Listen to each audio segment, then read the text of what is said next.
Good afternoon, all. Thanks for joining me. Tammy, thanks for joining me and having me this afternoon. We're just afternoon now. This afternoon, we're going to be chatting, as you can see on the screen, about ERISA fiduciary training. So first and foremost, I commend you all on taking some time today. This is, sometimes an interesting subject, one that people sometimes shy away from. So hopefully after our time, this afternoon, we will make you a confident fiduciary, or somebody at least has some appetite about talking about it and listening to it. But we are going to dig in on, several topics in our time here today. Tammy, I think there's a chat, so I'd encourage people to maybe throw some things in the chat. Tammy and I are going to kind of trade back and forth. So as we move through, and then we'll save some time at the end to tackle questions, but by all means, throw those while you're thinking about them. But in our time today, we're going to cover the topics that you see here on the screen, kind of starting with what is ERISA, which is kind of the governing body for then what it means to be a planned fiduciary and ERISA fiduciary. We're going to talk about some just good governance practices. So how do you manage that role as being a fiduciary? Documentation and reporting, you're going to hear me probably ad nauseum mention documentation, which is a big part of it. We will talk about what if we stumble as a fiduciary? How do we talk about that? And then just kind of some best practices. How do we try to create, some order to the madness, to build in a process that makes sense, that's easy to follow as we move through. So a bit of an aggressive agenda. So I will jump right in as we get started by really saying, kind of, what is ERISA? What does it mean to be a fiduciary? So ERISA is an acronym, which is kind of, we talk a lot of acronyms in this business, but it's the Employee Retirement Income Security Act of 1974. It's quite a mouthful, but this is the governing body or principle or law for qualified retirement plans. And the big overarching theme of ERISA is that everything that we do as a fiduciary should be, and in fact must be, in the best interest of plan participants and plan beneficiaries. And we're going to get into that in our time here today, but ERISA imposes that set of standards that fiduciaries must follow. It does things like prohibit any conflict of interest or self-dealing. Again, everything has to be in the interest of plan participants. We can't do things that might benefit ourselves as fiduciaries or benefit the sponsoring organization or company of a retirement plan. ERISA is also what allows the regulators, the Department of Labor, the IRS, to both audit plans. Sometimes that's targeted, sometimes that's random, but that gives the authority to those regulators to do those things. And it also allows plan participants to bring suit if they feel as though there's been a breach of fiduciary duty. So we're going to touch on a little of all of those. On the suit side, we'll share just some insight in terms of where we see suits, because I feel like we can always learn from where those challenges are occurring, or the direction that we're seeing come from the courts, or kind of good areas to craft some of those best practices that we'll get into later in our time here today. So let's dive in. So you're going to hear me be a little bit redundant, as I mentioned. So ERISA, and when we look at some of the comments coming from the courts and from the judges, is all about that duty to discharge all that we do as fiduciaries exclusively, solely in the best interest of plan participants. So that really is that overarching theme of our loyalty must lie to our plan participants. Keeping that in the back of our minds, I think, makes it easier to start to assess and determine how we will manage that role as plan fiduciaries when we get into some of the areas that we talk about in terms of plan oversight, providing notices. In the back of your mind, realizing that we must do these things in the interest of participants helps make some sense of it all. But in terms of making sense of it all, we've identified kind of these 5 overarching tenets of the fiduciary duty. So if we start just at 12 o'clock at the top there, I've mentioned it already, so it's an ongoing theme. It's that exclusive purpose concept. So managing our role for the purpose of participants and beneficiaries, because that's also where the potential liability is. If we fail to do things in the best interest of participants, that's where we've had that breach of fiduciary duty, and we leave ourselves exposed to risk or potentially suits that could be brought against us. Prudence, working kind of clockwise around the circle, is that next area where, again, it's a guiding principle, and the thing to keep in mind with prudence as a fiduciary, and if we think of things through that prudent person kind of rule, if I'm a plan fiduciary and I feel like I lack expertise in any certain area, it's my duty and my obligation, being loyal to my participants, to then go find expertise. So when we get into certain areas today, and we're talking about maybe hiring co-fiduciaries or hiring service providers to help us with our fiduciary duty, that ties back to this idea of prudence, so that if I fail to have expertise, it's my duty and obligation to go find expertise as I bring in my service providers. Next, moving around the circle, is this idea of following plan documents. And so when we establish a retirement plan, as you all know, I'm sure we're designing and establishing a governing plan document, a plan adoption agreement, that tells us how to do that, right? It gives us the opportunity to design our plan, to create features around things like vesting or company contributions. But when we create those documents, that becomes kind of a legal binding document that we must follow. And so I'll often give examples to fiduciaries around things like, how have I defined compensation? And am I following that correctly? So am I including or excluding things like bonus pay or overtime pay? So I need to make sure that I follow that. Eligibility is an area where we see sometimes a failure to follow. So if I have a new hire that I'm bringing into my organization, I'm really excited to have them on board, and I want to offer them all the great benefits that I've built for my company. Am I making sure I'm following eligibility rules that might require that they work for me for 6 months or a year before I let them join a plan? The other area where we see sometimes mishaps is, have I created a document outside of my kind of adoption agreement that might be viewed as a official plan document that has to be followed? So when we talk best practices, I'll mention things like investment policy statements or education policies, cyber policies, or some of the areas that we're seeing fiduciaries create documents to better identify and align a process. But the courts have viewed that in doing so, you're creating a plan document that now must be followed. So it's important too, if you've created something, to make sure that you're following that, which also goes towards not creating things that are overly restrictive or hard to follow, because then you put yourself in a bad spot. Moving again, next around the circle, we highlight avoiding conflicts of interest. That seems obvious, but to give you an example there, and I think we've largely gotten away from this, but years ago, you might see, for example, a bank that you're doing some of your business banking with that might also offer a 401k solution. And so you'd sometimes hear people say, well, my bank is going to offer me a better deal on my line of credit if I do more of my business with the bank, if I'm a good client or customer to them. And the bank might have a perfectly suitable, great 401k offering, but if you've made that decision to use them as your 401k provider to get a better line of credit, that decision wasn't made in the best interest of your plan participants. That was made in the best interest of you and your business. And so trying to avoid any potential conflicts or prohibited transactions is important, again, to make sure that that loyalty lies with the participant. Diversify, and so this is on the investment side.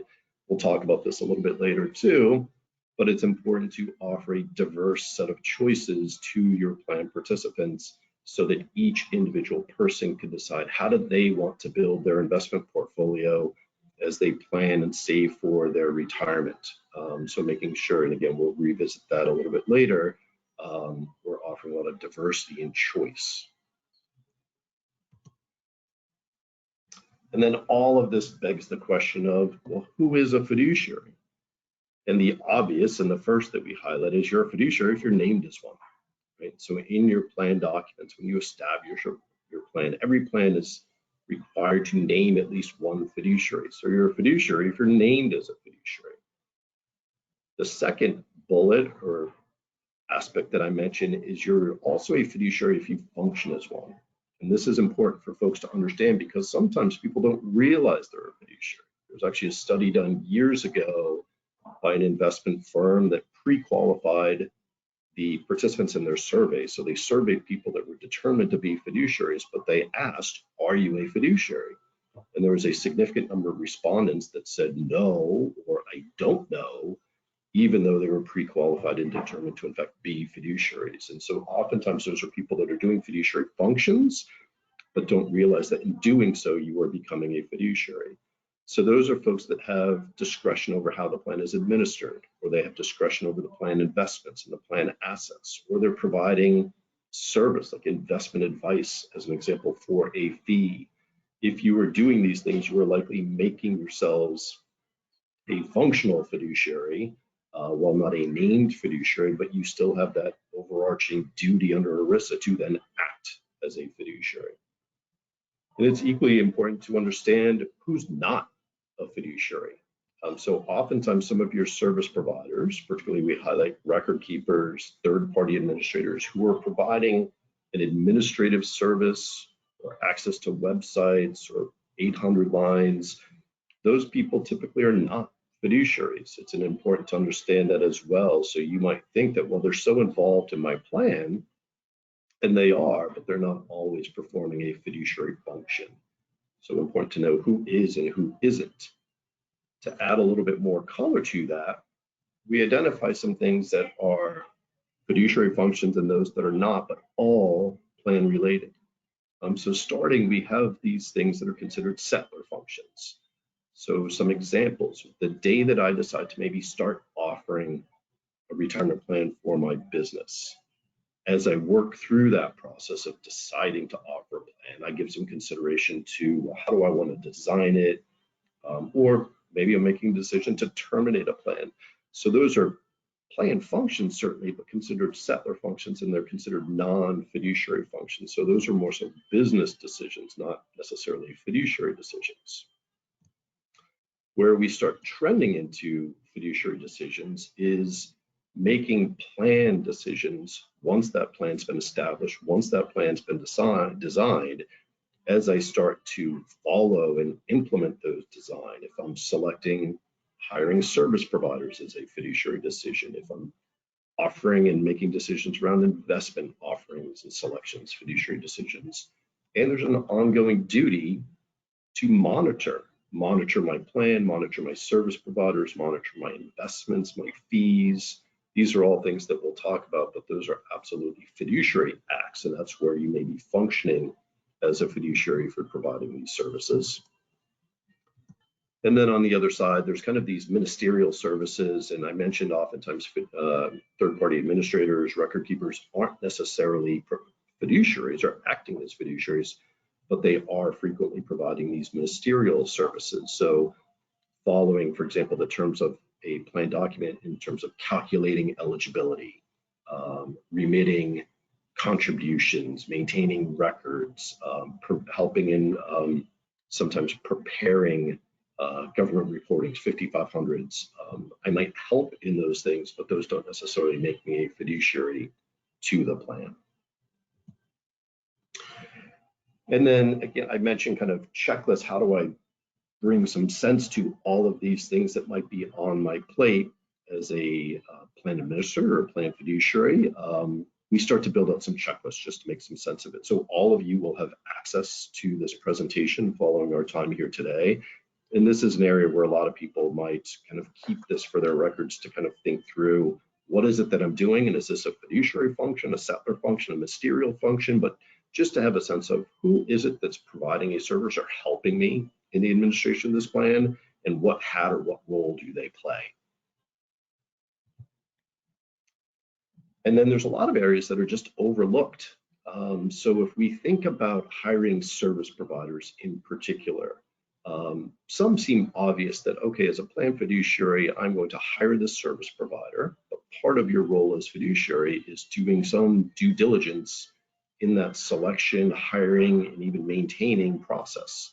So we frequently see people that when they either start a plan or maybe make a change to a plan, they're going out and they're hiring a record keeper, they might be hiring a third-party administrator, And there's oftentimes some due diligence that's conducted there. So I might put my plan out to bid. I request several proposals. I'm analyzing that. I'm comparing and contrasting them. And I'm putting thought that I can document and talk about into the process of selecting my record keeper. But we see lots of other choices and decisions that aren't always conducted with the same level of due diligence. So for example, an investment fiduciary. Sometimes plans will go out and hire somebody to help with the selection and monitoring of their planned investments. Your partners at 12 points might in some cases be acting as an investment fiduciary.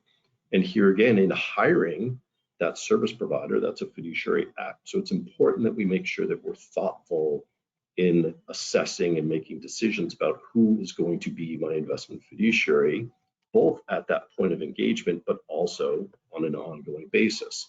And we see that happen pretty frequently as well, that people are doing some due diligence and research in that decision. Where the research starts to trend off is in these other areas.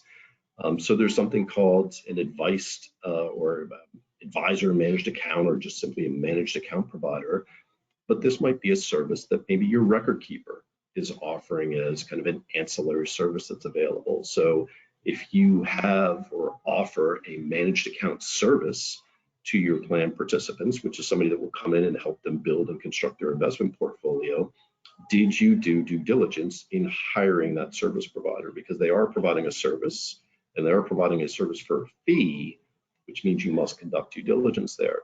Same as with your plan. If your plan offers a self-directed brokerage window, or if you have a low balance force out provider, if you're forcing out small balances for terminated employees to IRAs, those are all service providers, but oftentimes these are embedded through maybe a record keeper relationship. So there's the sense that, well, I don't have a choice, so how can I do due diligence if I didn't really have a say in the matter?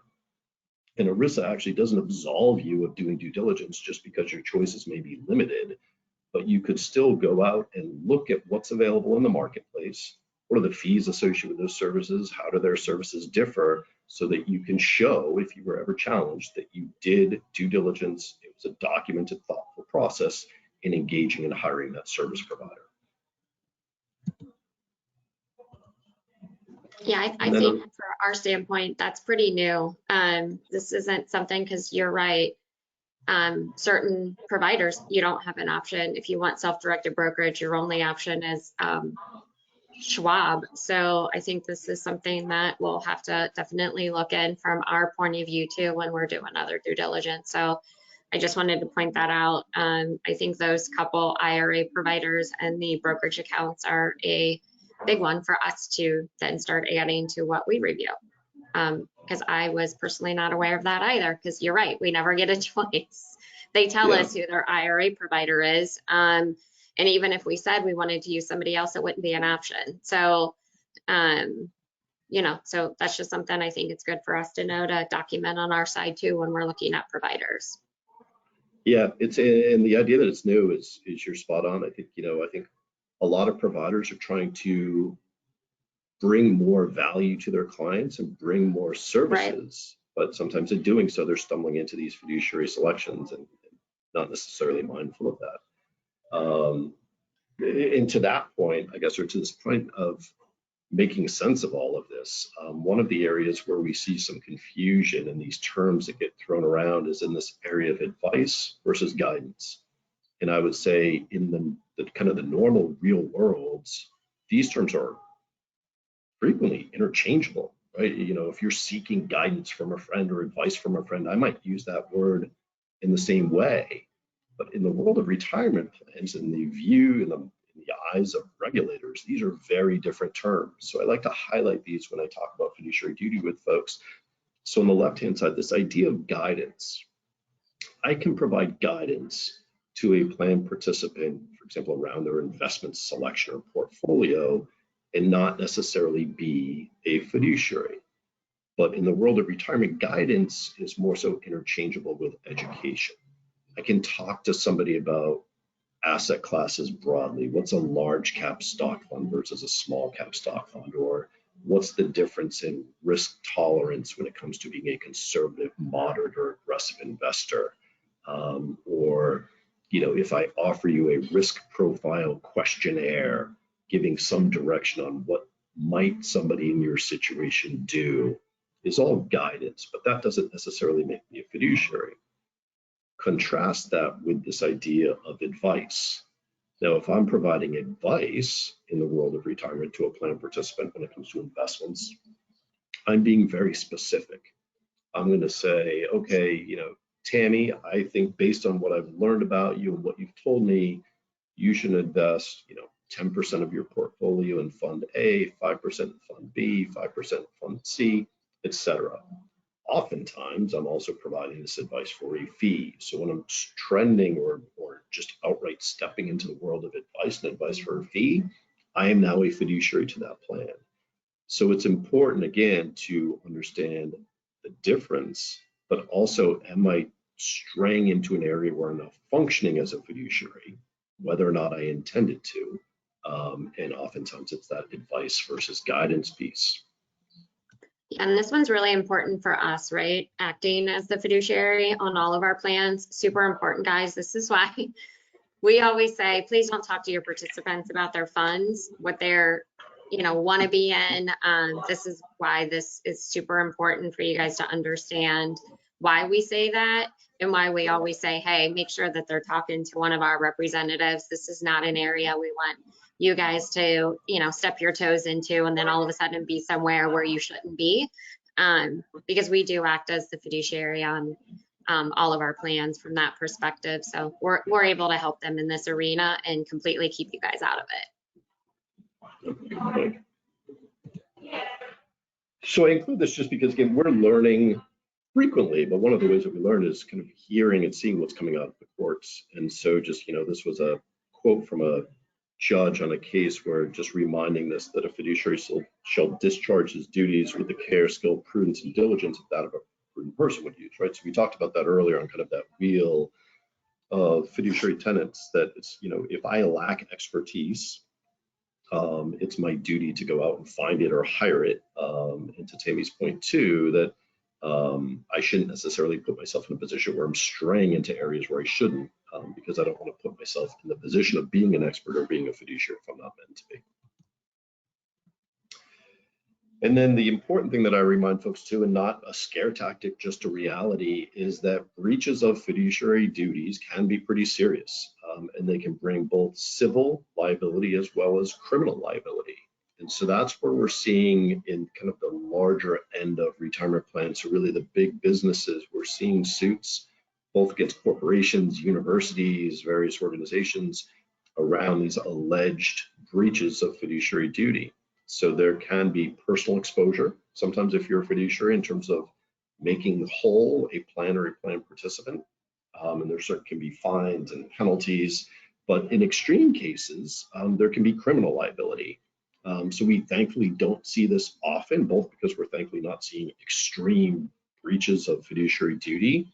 The example I think that our industry kind of holds out there was Enron. So back in the early 2000s, but Enron had pretty egregious breaches of fiduciary duty, and were found both civilly and criminally liable in that extreme case. So this is stuff that is taken very seriously by the regulators and something to be mindful of, which is why, again, I commend you all for going through the exercise of doing some fiduciary training and learning, because it's important stuff. I'm also a believer that if we are good fiduciaries, the outcome for our plan participants tends to be much better in terms of well-run plans, people saving at appropriate retirement savings rates and accumulating assets so that they can retire. So it's good for ourselves to protect ourselves as fiduciaries, but fantastic for our participants because we tend to have better benefits, better plans. Shifting a little bit into governance. So kind of, first of all, governance, why do I care? Hopefully we've given you a sense of the importance of fiduciary, but how do I then start to manage that role, to have good oversight, to have good policy and procedure? And there's a few different ways to tackle and approach that. So we'll get into that a little bit here now. But on the left, we highlight some steps, which are how are we starting to craft or build that oversight process? So oftentimes you might have a board of directors at an organization who may decide to say, you know, I'm going to build a plan committee that both may act as fiduciaries, but also is going to help and be involved in the oversight process of our plan. If it's so important to make sure that we're monitoring investments and selecting and monitoring our service providers, who's going to do that? So crafting a committee is a common way to approach that. We'll talk about who tends to sit on those committees, but it will be folks from maybe a variety of roles throughout and across the organization. And then we'll get into some best practices. One of them is, again, going through something like this today where we're doing some training. We'll talk about charters, which are used by some. It's not required. Not everybody creates a charter, but that's an option, delegating some of those duties. So we'll chat about governance for a little bit here. So if I think about overseeing a plan and how to approach that, there's really some common areas. And these are things that if I were to create a charter that I might tackle or address in my charter. But you know, the one that we start with is investment selection and monitoring. So as I decide what am I going to offer my plan participants to invest their savings into, I should be mindful in that approach. So some of the things that I might consider are, well, what does my employee demographic look like? Do I have an employee base of pretty sophisticated investors who are doing this on their own and have some understanding, or do I have a group of employees who don't spend a lot of time and don't have a lot of interest in thinking about things like mutual funds and stocks and bonds and savings markets? What asset classes or types of investments do I want to offer within my plan? If I'm offering things like target date or target risk funds, kind of some of those help me or do it for me options, what lines up with my employee demographic and fits the needs of my particular organization. Thinking about administration and reporting, I need to be mindful, well, first of all, what am I required to do? There are several, and we'll touch on it later, disclosures and notices that have to be provided to my employees on an annual or sometimes periodic basis. What has to be filed with the regulators, things like 5500s. Am I making sure that my plan is being administered in accordance with my plan document? Am I straying into areas where I might have some issues there? We'll touch on that. We've talked about service provider selection and monitoring. But again, being mindful if I'm making decisions in the best interest of participants and beneficiaries, what are the needs of those participants? So as I evaluate the landscape of service providers, who can best fit my needs and the needs of my participants? How much are those service providers being compensated? That's where we're seeing a lot of the litigation is excessive fees. We'll touch on that a little bit later. And then, you know, this aspect of just plan design, plan management that, you know, we talked initially about those settler functions, kind of giving that initial consideration to starting a plan or designing a plan, you know, might be an evolution. So what made sense at the time that you first started a benefit, maybe your company has evolved, your employee base has evolved. So just overseeing how your plan is designed, how your plan is managed, are all things that a committee might tackle or might be incorporated into a charter.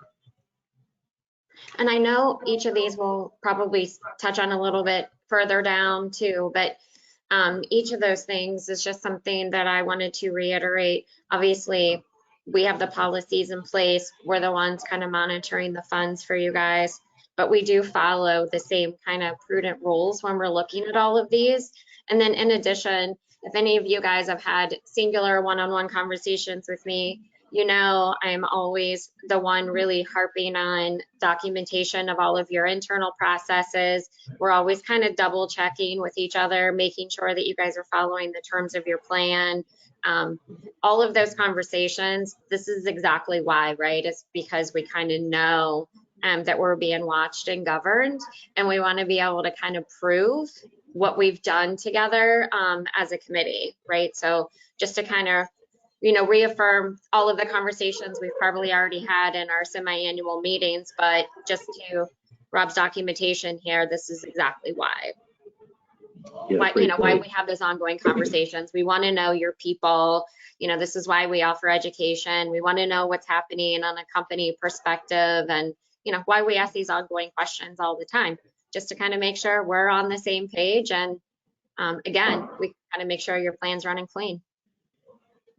Yep, great point. And so we tend to repeat ourselves, as I mentioned at the outset, but you've heard me say, and I'll continue to say, and we built kind of a slide around it, this idea of process and documentation, because that's what we can control, right? So as fiduciaries making decisions in the best interest of participants, it makes sense for me to have a process, and it makes sense for me to document so that I can show and illustrate what that process was if anybody were to question it. And in fact, we saw language from a judge recently on a case that was brought because so many times people will challenge the outcome. And the judge actually said that prudence is not the same as clairvoyance. So we don't know what the future might be. I don't know what the best performing investment's going to be, or I don't envision having some issue in terms of plan administration. But if I have a well thought out process and I can document that I followed that process and I was thoughtful in that process, those are the best things that I can do as fiduciaries. And in those areas that we talked about, if it was selection of a service provider like a record keeper, what process did I go through in making that determination? And did I document it? Saying, you know, I looked at several different options. I got proposals from 5 different vendors. Maybe I filed and kept those proposals, which would be a good idea. So I've documented and illustrated my process. Now, if something crazy happens in the future that was just unforeseen, outcome matters, but what the courts have made clear is process and documentation matters more oftentimes than outcome, because those are the things that I can control, and I don't have that clairvoyance to know what the future holds. Agree. And also, I think the biggest part of documentation, just from my experience around having like Department of Labor or IRS audits, is consistency. Yes, they want to see a documented, well thought out process. It's one of the first things anybody's ever going to ask you for if you ever come through a Department of Labor audit. But secondly, they just want to see that applied consistently. We don't have to be the cheapest by any means when we're selecting people. We just have to document the reasons why, internal controls of what you guys do, you know, how you guys fund payroll to that point, you know, any of those internal controls. It's also about consistency, you know, from that standpoint as well, is super important. So what does this start to look like as we start to, you know, maybe create committees and draft charters and so forth? So as I mentioned, and just to kind of put a visual to it, you may have a board of directors at an organization, and in establishing a benefit or deciding they want to be more thoughtful in administering and overseeing their benefit, they decide to create committees. And sometimes you might just see one, sometimes you may see multiple. I would say it's kind of a toss-up in terms of one versus the other. I would say larger organizations might create multiple because they have kind of the people in place to participate on multiple committees. But the common ones are an investment committee and a plan administration committee. We've highlighted typically what those folks might think about and oversee, but on the investment side, you know, you're thinking about the offerings within the plan. You're going to review and monitor those on an ongoing basis. I mentioned that in the case of maybe a default fund, like a target date fund, you're going to be mindful and thoughtful about the employee base, where they are with their contribution rates and their savings rates, and what type of solution might make sense for your employee demographic, and all of the work there. And, you know, on the other side, you might have an administration committee who's looking at those service providers, those required notices that I mentioned, making sure that plans are being administrated in accordance with the document filings and so forth. Where we've seen some issues or some challenges in the court is kind of closing the loop. So you have a board that has created and named committees. The committees are doing their job to oversee these various areas, but we have seen issues around closing the loop of reporting back to the board because there's a duty to oversee. So we saw a challenge about a year and a half ago, a suit brought against a plan sponsor that said, you know, I see all of these issues going on with the plan that I think are fiduciary breaches. And because I see all these issues, clearly there was a failure on the part of the board to monitor the committees that they had created and named. So our advice in terms of best practice is make sure that we're closing that loop. And we'll get into here shortly kind of what quarterly meetings might look like, but it's a good idea for a committee to, on at least annual basis, make it a point to say, let's report back up to the board. What did we do last year in terms of our duty as a committee member, in terms of monitoring service providers, monitoring investments, but documenting that closing of the loop, where put it on an agenda for the board meeting, maybe create a couple of slides to report what the committee's done over that prior year period, so that we have a documentation of our process and we're closing the loop for the board to show that they're overseeing the committee. And sometimes, as I mentioned, we might hire expertise. So if we fail to have expertise, I might be on an investment committee, but I say, you know what, we're not really investment people, so we're going to go out and hire expertise. Or if I'm on the administrative committee, these are the areas where we typically see outsourcing. And similar to my advice versus guidance, there's a little bit of difference in some of these. So on the investment side, which is on the left and center, you have what's called an ERISA 321 or an ERISA 338 investment fiduciary. And there is a difference between the two. So on the 321 side, this is somebody that's going to work with, in hand, if you will, with a plan fiduciary or plan committee. So they're going to make recommendations on the plan investments. They're going to discuss hiring and firing as it relates to any changes within that investment lineup or offering. And so they're providing opinions and guidance and advice with you. So they don't have sole discretion, but they're going to do that in tandem with the plan fiduciaries. In the center, you have a 338 investment provider who has discretion. You are more fully outsourcing that investment process of hiring, monitoring, firing, and replacing the investments within the plan, so that 338 fiduciary has full discretion. They are making the decisions. They are making those hiring and firing, and it solely lies with them. They will report back to the committee, to the plan fiduciary that's hired them, but they have more discretion in doing that. And then finally, on the administrative side on the right is the 316 fiduciary. And here you are outsourcing more of that day-to-day admin. So dealing with required notices, reviewing reports, helping to prepare and actually signing off on your Form 5500 filing, getting involved in approving distributions. So that's more on the administrative side.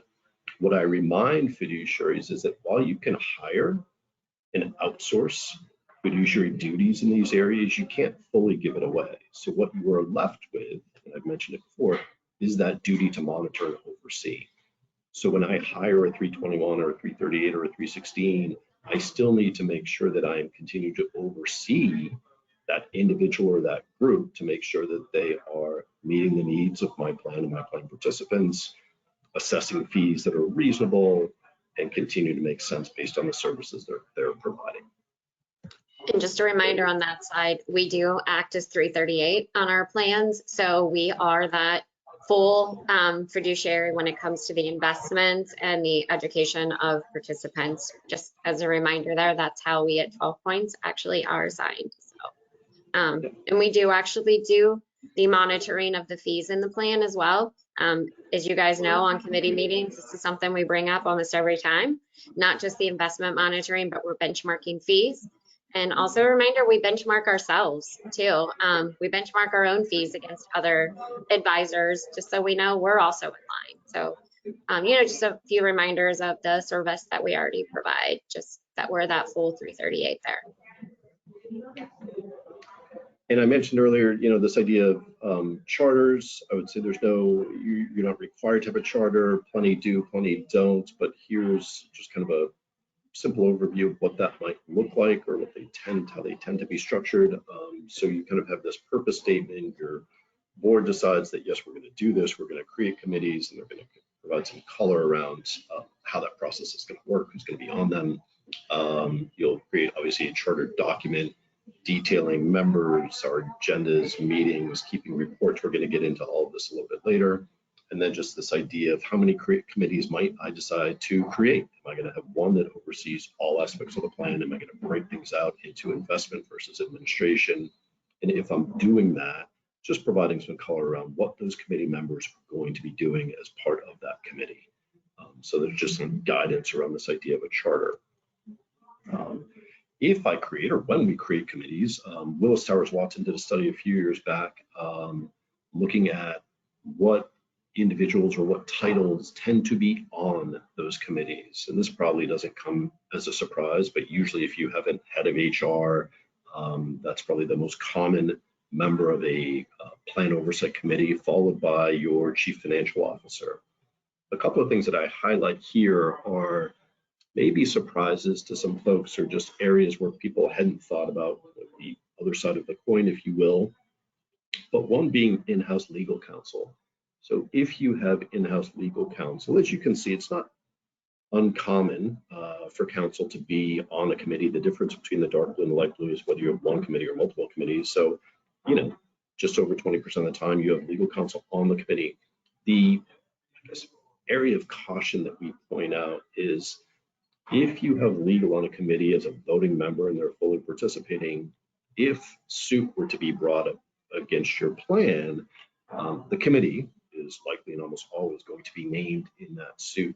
And your in-house counsel would potentially be conflicted because as a voting member on a committee that was named in a lawsuit brought against your business because of your retirement plan, they may not be able to aid in the defense against that suit.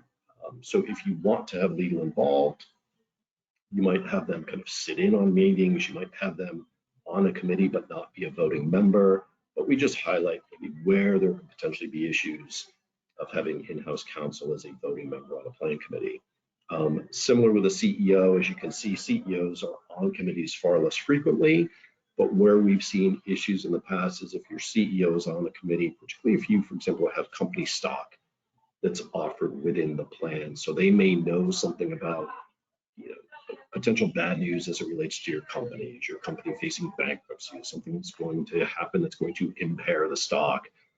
We've seen some lawsuits that have challenged the use of company stock when bad news was known, but then you stray into conversations about, well, what's inside information? What can be shared and acknowledged if I were to maybe remove stock from the plan or make a decision? And so we find that it's easier sometimes for CEOs who are faced with business decisions that can't always be shared to also be involved with making plan decisions again, particularly when company stock might be involved as a planned investment option.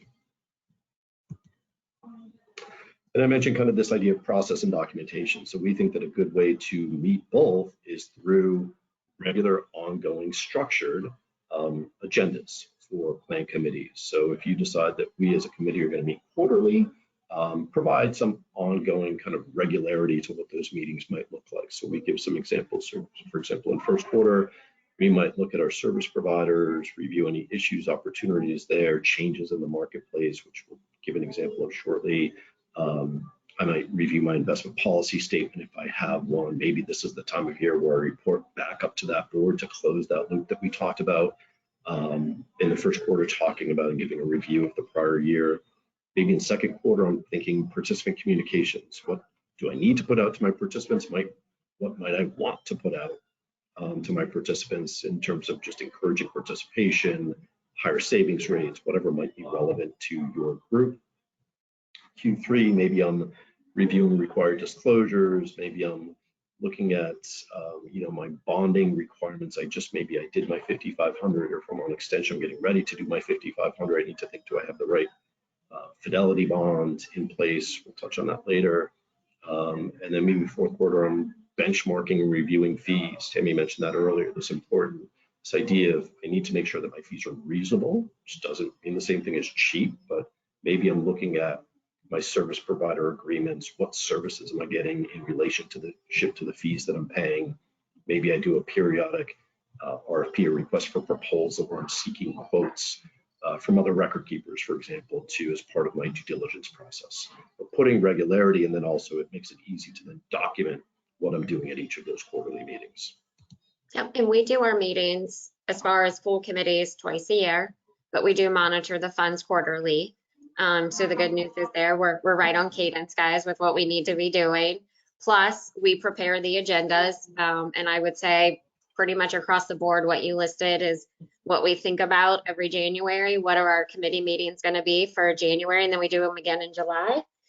So I think our bases are pretty covered when it comes to the agenda topics and reviewing IPS statements. We make sure we do those, and the education policy statements also once a year. So I think we'll admit we're in good shape there with those agendas because we get to draft them.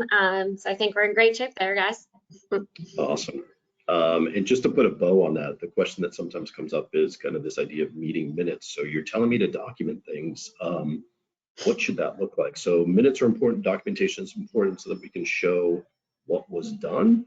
We caution people that sometimes too much detail is not a good thing.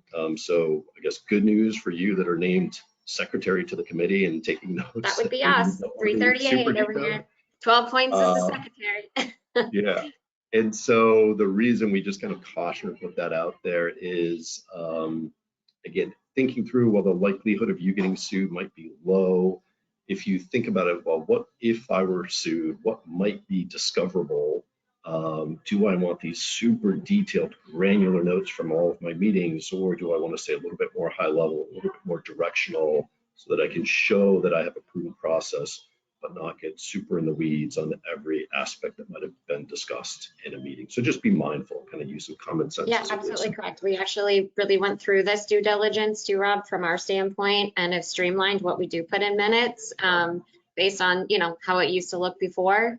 So if you guys have been around a while, the minutes may look a little more streamlined than maybe they did in the past. And this is the exact reason, is looking at it from that lens of, hey, if the deal all comes in, what are we going to hand over? Or like you said, even in litigation. So yeah, great point. Let's move, and this will be a little bit quicker, but this idea of documentation, required notices, because we've touched on some of this. This is my favorite though, Rob. We won't move too quickly. I love the plain documents. If anybody's had conversations with me that are on the phone, you guys know this. This is my favorite. So documents are important, right? We talked about that. So if we're creating documents, it's not always a planned adoption agreement. It could be an IPS or an education policy. It's important that we follow them. But one of the things that we highlight, because people like to customize things. So most organizations, I would say, are operating on what's called by the industry, what the IRS considers a prototype document, something that your record keeper, your administrator already submitted to the IRS. They've got an opinion letter on that. It gives you the flexibility to make some choices about, for example, matching formulas or vesting schedules, but the bulk of it's been pre-approved. If you try to kind of redline a lot of your document, make some significant changes to that, you might be kind of, intentionally or unintentionally taking yourself out of that prototype realm. And so first and foremost, we say, if you've gotten really creative with your document, be aware of that, work with the provider of your document, make sure that you might want to consider submitting that for a new opinion letter. So that would be one. Also, as you manage and maintain that document, making sure that you're sharing the summary plan description with your plan participants. And so just kind of keeping the information that's required to be out there and accessible. And to the point of changes, every once in a while, you are either required to amend your plan, or you may just want to amend your plan and make some changes to the design of that. So if you were to make those changes, and we'll talk about kind of some of what can and can't be done, making sure that those are also being communicated with plan participants. So anytime you make a document change, important to share that in writing and make that available to participants. But if you were to make changes, there are certain things that are considered protected features and others that aren't. So you need to be aware of what you can and cannot change.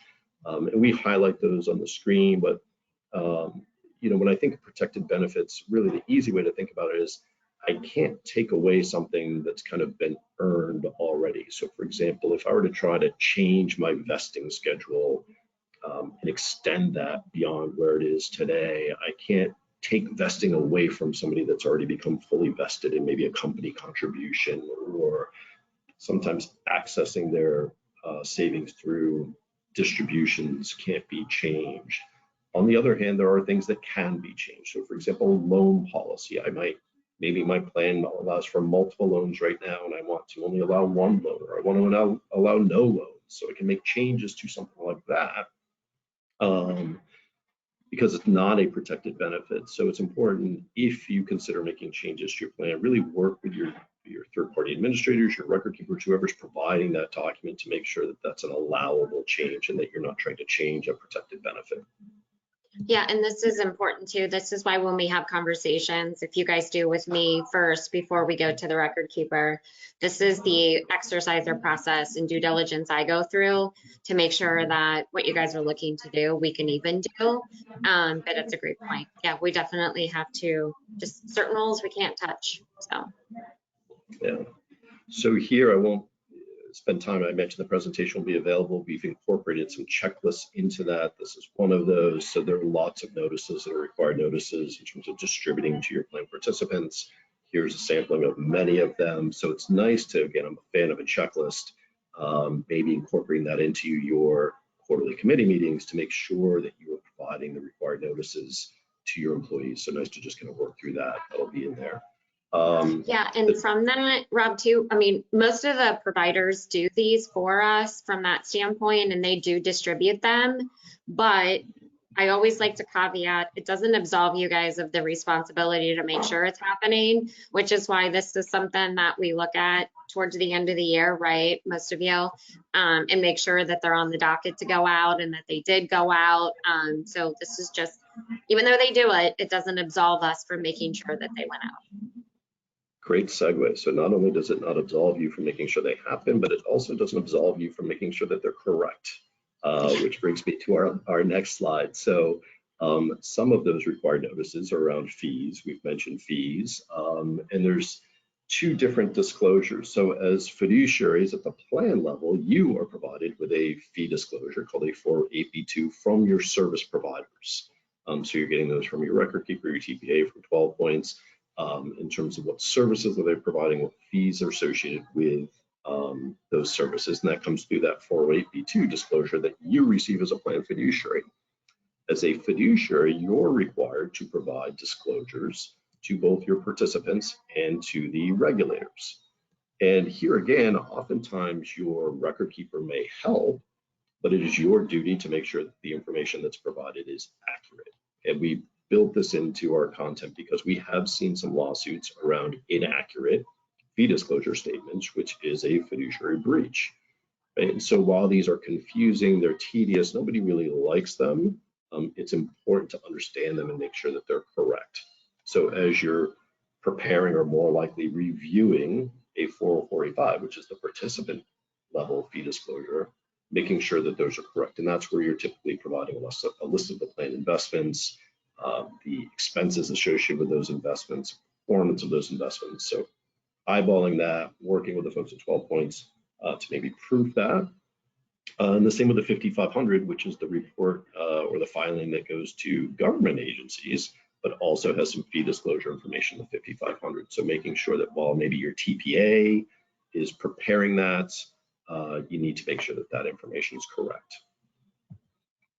I would like to take a poll and see how many plan sponsors actually know what 408B2 is and how many of them even know that they publish them on their website. Because most of them, you don't get them directly. They publish them and then tell you they've published them. So I'm going to take a stab that most of you guys probably didn't even know this notice was produced for you. I would tend to agree.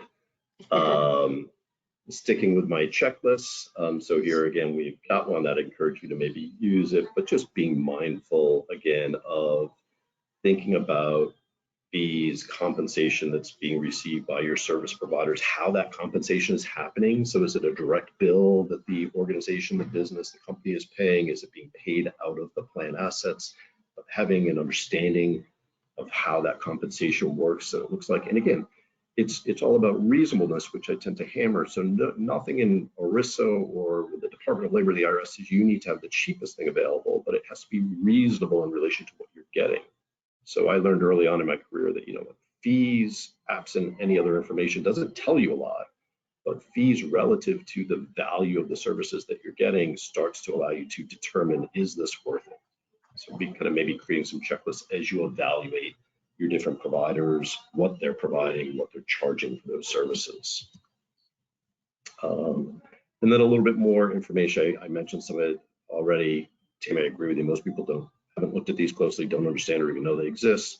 But what would be in a participant fee disclosure, that 404A5, as I mentioned, kind of aim of the investment, who might manage that, so it's with, you know, the ABC investment manager, fees associated with the investment, some historical returns, where can I get more information? So sometimes you'll reference, provide, you know, information about going to a website if I want to get a prospectus or other information. And on the plan related side too, you know, what's available to me in terms of how can I make investment changes, selections, do I have brokerage? And so some of the things that we've talked about, just a little bit more detail. And then on the 5,500 side, again, these are likely being prepared for you. There is a lot in there, not a bad idea to periodically review your 5,500, go through it, make sure that you have an understanding of it. And then sometimes you're on a short form versus a long form, depending on how many employees or participants you have. So just having a somewhat of an understanding or a periodic review of a 5,500 is certainly a good practice. If you were filed on a long form, this is kind of just a little bit of an idea. I don't know if it will take off. We've seen this bubble up a little bit, but knowing that a lot of the litigation that we see with large employers is happening because the plaintiff's attorneys can go out and look at public documents like 5,500 and audit reports and try to look for issues or mistakes or kind of weak points within your plan. We've seen some interest among plan sponsors, plan fiduciaries to say, hey, can I work with my auditor to show that I'm actually doing things well? So can I build in a paragraph saying, you know, I put my plan out to bid this year and show that I'm doing ongoing monitoring with my service providers, or I reviewed revenue sharing or moved away from revenue sharing, or what might have been a good practice or event that happened during that year. Is my auditor willing to maybe put a blurb in the audit to show, you know, I'm in pretty good shape, I'm doing everything well? So if that's of interest, you could explore it. Some auditors have said we would consider it, others said we won't because it's too hard for us to make sure that you're actually doing these things. But it's just another approach of the documentation side of it, but we're seeing that bubble up here and there. And Rob, I just wanted to do a quick time check. I'm looking at the time. Wasn't sure if we aren't going to get through the rest of the slides. There's no way in the next few minutes. If there were highlights that we wanted to make sure, and then just if there's time to address anybody's questions, or if we're just going to do follow-up questions. Yep, no, good point. We actually were pretty much at the end because a lot of what I wanted to end with was how do we start to make this easy on ourselves? So as I've shown you, as we've mentioned, lots of checklists here. And in fact, our last section was really around just kind of checklists. How do I start to document, create just an ongoing process of monitoring where I know there are issues? So really the ending of our conversation is we do have a checklist. This presentation is available. I can also share the checklist to start to allow you to go through and just do those spot checks, maybe incorporate those into your quarterly meetings and bring some simplification to kind of a complex area. I thought these were all really good points here. So yeah, we may, I don't know, maybe extract some of those things, Rob, that would probably be good. But I thought starting here, these were some really good points. So we can definitely, and we'll definitely bring some of these points in some of our further meetings just to really, you know, bring home some of these things that we talked about today on our ongoing committee meetings as well, from that standpoint. But I think some of this material is great, and we should definitely extract some of it for, you know, for us to provide as some handouts and follow-ups here to just make it a little bit easier. Would be great.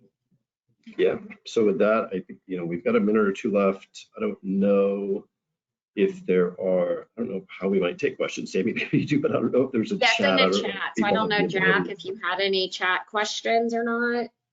Yeah, we do have one, and it's just regarding how, you know, if employees on the committee are acting as fiduciaries and what their fiduciary responsibility might be. So, sorry, Jack, can you repeat the question? Oh, sorry, everyone. Yeah, it was just, are employees on the investment committee considered fiduciaries? Was the only question that we had. They likely are, because again, you may not be a named fiduciary, but you may be functioning as a fiduciary, and so a lot of that comes to discretion. So if you are involved as part of your role in the investment committee, and I guess the discretionary aspect, so are you involved with selecting, monitoring, replacing plan investments, then you are most likely a fiduciary.